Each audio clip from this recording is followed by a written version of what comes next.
There you go. That was incredible. That was Super Mario ground pound. Like, you know how to play ground pounds at the same time? That was great.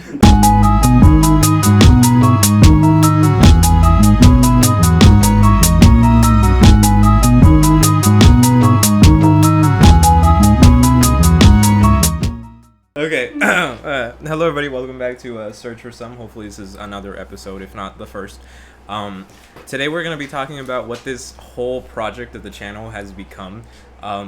You can't see me, but you can see Sebastian and Jacob here. They're going to be interviewing me and talking about the project Betrayal. I'll put this in a playlist for kind of spoilers and things if you don't want the rest of the series kind of ruined and explained. This is just the thought process and how I kind of came up with Betrayal and how I kind of got to it. So these two will be interviewing me and kind of asking me questions about character development. Right now they have the original script, which I made when I was about 11, 12 years old, and then the most recent script, which I made like a year ago. And then I have the newest script right in front of me. So, Sebastian, anything like that? Can you explain the detergent? It's been eyeing me down. I've been a little thirsty. Anyway, so was Mr. Swaxton always like going to be the main protagonist, or did he go through a couple of name changes? No, he was never like he was a antagonist until like I revised the whole thing. Mm-hmm. The original thought of Betrayal when I was young was that the main character or one of the main characters had quote unquote killed the partner's brother, which was supposed to be played by Andre, and Maya was supposed to be the other detective. And the whole ploy that was he killed him, but he didn't kill him, and then like there was a whole other organization that was behind it. So it was a big like it was very convoluted. So I think making an actual antagonist was better in making the story less complicated. Okay. What was your inspiration behind Betrayal? I'm not gonna lie. I was at for those that don't live in Texas, HEB is a farmer's market kind of place. I was at HEB with my mom and I was like, I want to write a movie. Mom was like, okay. So I just went home and spent like 4 hours on that. Huh. That's pretty interesting. Nice. Well then, how about has the focus of Betrayal ever changed? Because I believe it was meant to be a sort of cop show reverse in a sense. It was definitely supposed to be like a cop show kind of feel because I mean the first script that I wrote, they were private investigators, and then the second script that I wrote, they were also private investigators. But like as we're developing the series more, I wanted there to be more depth. So it was definitely supposed to be like a cop show sort of feel. But I think now that I've gotten better at writing and I've gotten more experience at details, it's a lot more than just that. As the story will soon, you'll be able to hear and watch. How would you describe the original story for Betrayal? Horrible. Let me see. The first scene was the main character Max, or the one that's supposed to be shot. He walks in. Sam, what's it called? That was me. I say, hey bub, seen anyone suspicious? Max says, no wait, who's that over there? And I shoot him in the head, and then somehow he is alive. So, in comparison to the first scene of, like, I don't even like this one that much anymore because of how I written it. But I mean, it's still a lot more like dialogue of the camera, the camera direction is actually here, the henchmen, what they're supposed to be doing. It's a lot more. It's a lot better. It's a lot better than the original script. A lot of good improvements. Yeah. Yeah. So then, if Betrayal becomes a big hit, what about merch? Oh God. Are we gonna be walking around with shirts saying Betrayal? That would be kind of sick. I'm not gonna lie, but I just hope no one starts simping for any characters because that is gonna be is gonna be horror. I've seen what FNAF has done. Oh, so you think it's gonna be like I've seen what FNAF. I swear to God, if like Game Theory comes back to one of these podcasts and he's like, yo, Pat, don't come back to this series, please, bro. Do it. No, do it because that would be awesome publicity. But sorry, what if Mr. Swaxton was He forgot. What is one character in the story that you made? Is one character in Betrayal that you dislike?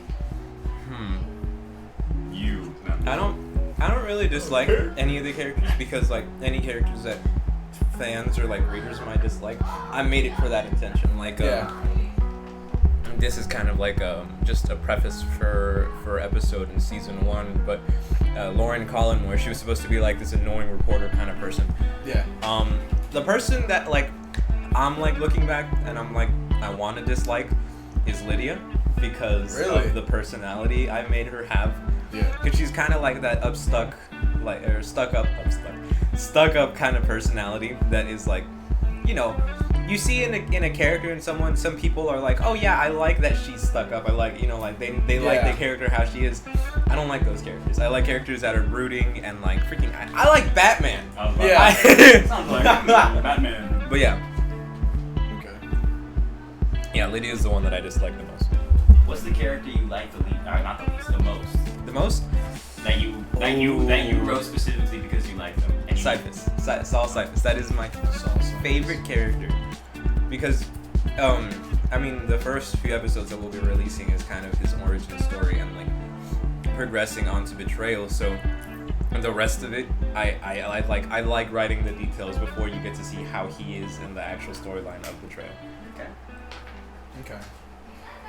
What was the thought process when you were writing about how the game kind of just hit up that one building? I thought it would be interesting because it's kind of open-ended. Yeah. Obviously, you're given more info as you go into the storyline, and it's a lot, you know, you can understand where this is going, but I think it is still interesting for like first-time readers to make assumptions about characters and about things, and then like in further episodes they'll get to learn more about the characters and make their own thought processes of them. That's why I think open-ending openings are a great way to start a story. Oh yeah. If you had to give your show a rating, G, PG, PG-13, would this be a rated R film? No. Sure, rated 17 and up? I would say it is like a PG-13. This isn't something that like kids are gonna be able to like sure, maybe some FNAF kids, but yeah, I don't think many other he's understanding what's going on. It's over for him specifically. Yeah. Yeah, PG-13 is probably where I put Betrayal at. Yeah. Because I don't think, I mean, like, You saw nothing. he's got a monkey in his lap. I just realized that. Yeah. What? Okay. Let's see.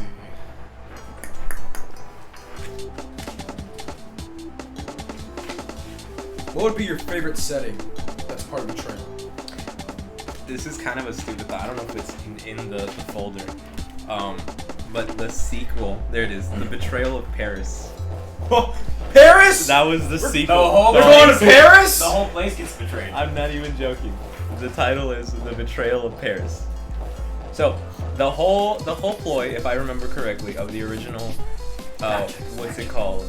Of the original Betrayal was the yeah, I was supposed to do like a stupid.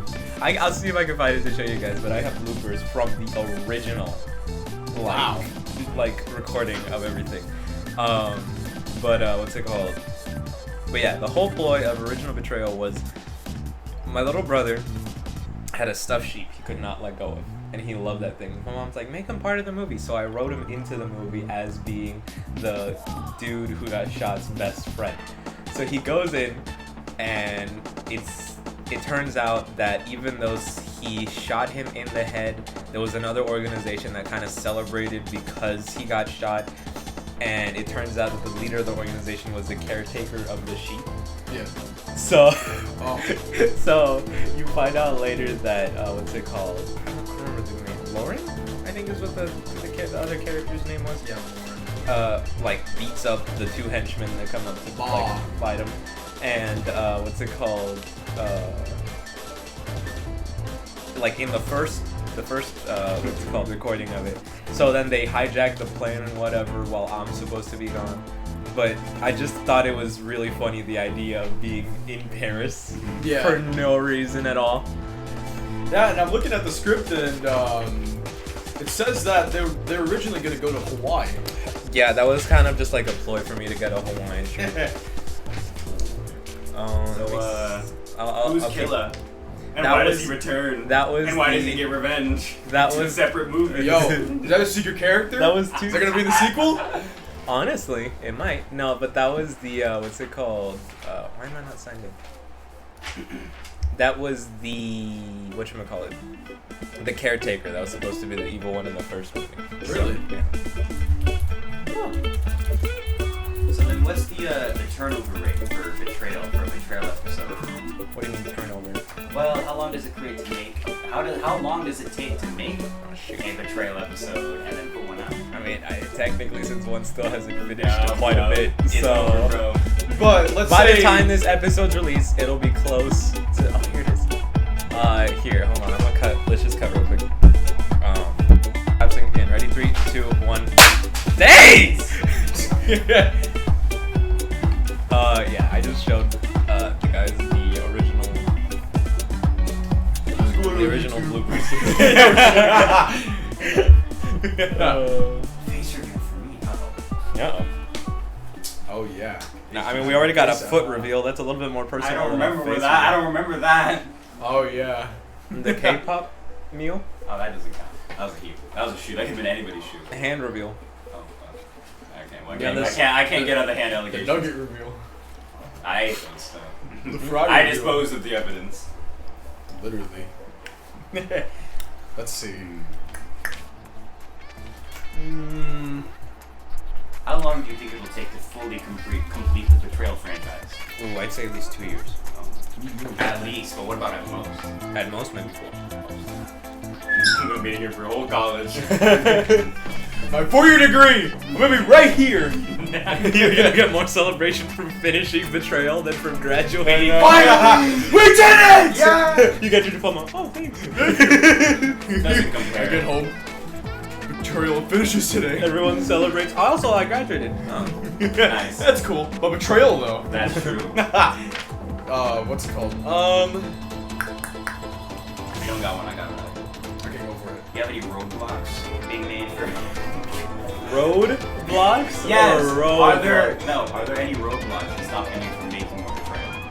I think just the cast that I have right now, like everyone that is everyone that is helping me is amazing in like just volunteering to help. But having like steady voice actors that are ready to like voice act is very difficult when everyone that's casting is your group of friends. So the only thing that is released, I don't have money. You have money for 464. I don't. Wow. But yeah, the whole like not having a steady like ready to go cast is kind of difficult for recording, especially if there's a broader range of characters. Yeah. So, I actually have a good question now. So, since we're talking about how Betrayal will be on like a video series and everything, you can voice acting, will you ever try and adapt that into a live action? That was the original idea of Betrayal. I mean, you guys helped me work with the original and knew how that kind of like didn't go through. Yeah. We know who you are. Anyways. you know who I am.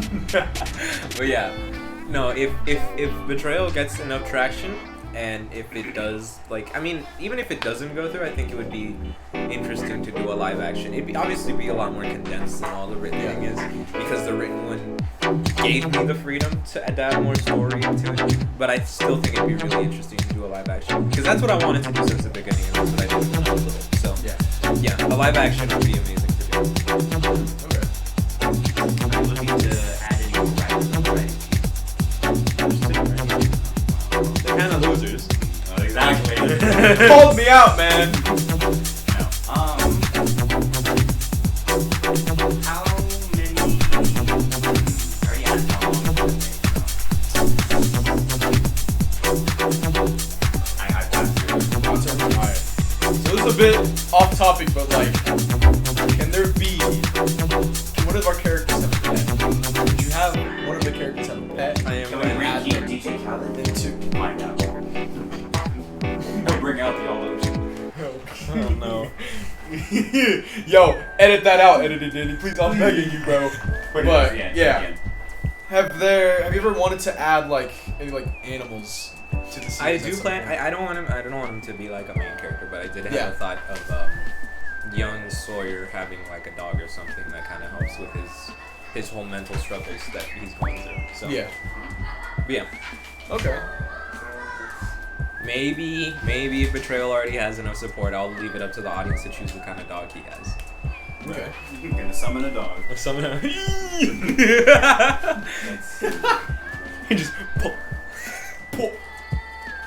Let's see. I actually have another question, but I'm gonna leave it to Sebastian because. Let's see what I got.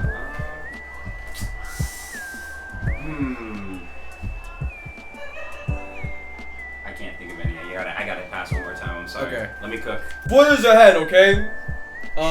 Skip to whatever time stamp I put if you don't want spoilers. Yeah. Okay. So now to the spoiler. How would you say William's death affected the characters within the story? I guess How will it affect the characters? Yeah, how will it, and how it affected you as well, since you wrote William.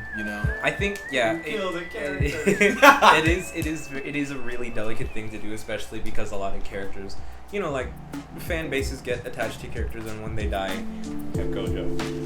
It is kind of like a hard thing to what's it called to write, because you have to think about not only the fan interaction but the character interactions after the death, because this isn't some sort of side character that's just getting killed off like a stormtrooper or something that they're as rough as it is to say it, like they are disposable. But when it comes to a main character like William, it is I want it to affect him in the way that it's motivation to do things. I mean, we have later on, and again, this is still spoilers, we have later on Terry's story, which we're going to be writing, and that's his son. So it's going to talk about how the influence of his death not only influenced him to go against what his father did, but how his mother is still coping with the death of her father, even 20 years later. Right. Okay. How is this gonna affect your YouTube schedule update? Oh God, I don't have a YouTube channel anymore because of Betrayal. That thing is dead. How is this gonna affect your YouTube schedule and your whole life in general? I don't think it's affected my life too much, because I do see it as an output, a way to just source like any sort of extra thoughts I might have. YouTube schedule, I don't think I'm gonna have a channel other than Betrayal Underwritten after this. So. Yeah. Fair enough. Okay. Let's see. If you don't got one, I got one. Yeah, go for it. If Betrayal finishes, for good or worse, will you continue making stories to post publicly? Oh yeah, that's the whole reason I didn't. I mean, I've talked to you about this. That's the reason I didn't name Underwritten Betrayal, because once the story finishes, and it will have an end, it won't affect the rest of the channel's like marketing and like just being out there, other than the whole what's it called, like the actual story. So I do plan. I have a few ideas. I'm not like putting them into writing yet because I don't want to have to work on 2 projects, but I do think there is going to be other stories other than Betrayal. Okay. Right now, that's just the big headliner. Solid. Okay. Your turn, Jacob. And I didn't mention this earlier. It can be other things than just like questions about Betrayal. Actually, like Jacob had mentioned, like questions about characters and development. Yeah. The changing of. Okay. What has been one character that you'd have the joy of always like, oh, I want to develop one of these characters more, like I want to add more to their character, because probably, let's say, one of the henchmen, for example, where before, I know how you're talking about how you wanted to give them names and everything, you didn't want them to be, in the background. Yeah, I thought, I was actually thinking about that, interestingly enough. We have, later here, I'm just going to highlight it so you guys can see, so the audience doesn't have too many spoilers. This character, I was thinking of adding more story into him so that... What? I was highlighting it so you guys didn't hear his name. Oh. He was talking about I'll just censor it. I'll just the ruler. You said it again! I'll just censor it. Be cursed! I'm just kidding. But yeah, I was thinking of adding more, like, I wasn't thinking that this specific character would die in the first interaction that they had, the original interaction that we had thought of, so that we see them, you know, like, kind of progress as a side character, and I thought it'd be interesting to do something like that. Okay. Call me Larry King, because I be drinking. Larry King! I was joking, please don't. LK. I think I'm out of questions. Out of questions? Okay. Let's see. How do you think the sequel will be planning out whenever you start writing it? The sequel? If there is gonna be one, you know. 'Cause the audience So, I doesn't mean, know. it technically isn't a sequel, it's just kind of a next season. So, season 2, I'm taking a lot of how I'm learning how to write with this, and I want to just hit the ground running as soon as, you know, I start developing the story, because I do have kind of a basis and, like, a thought process of how to start it. But, depending on how much of a standard Saul's season puts on the rest of the stories, excuse me, it might change the work ethic that I have and how to continue. Yeah. Okay. I think we have a stalker. So, Oh, he's gone. Oh. Thank you for getting the bounce. It's really making me cringe. Well, I'm out of questions too, honestly. You don't have any more? I'm good. I think I don't have anything else. alrighty. Well, One more thing. One more thing, huh? One more thing releases Zelda 4. Oh no! Oh no. Alrighty. Well, thank you everyone who tuned in to this episode of Search for Some. If you're interested in more things like this, check out the rest of our episodes. We have currently 2 unfinished, what's it called? That's not even your coffee. Halo mug. Halo I'm about to spill mug. my coffee, bro. Halo mug. We have currently just 2 episodes of a side story that Searcher64th and I have worked on. If you want to check those out, we have some Reddit reviews. And if it's already out, Betrayal should be ready to watch and listen to. Thank you all for tuning in, and we'll see you in the next one. Later. Halo mug.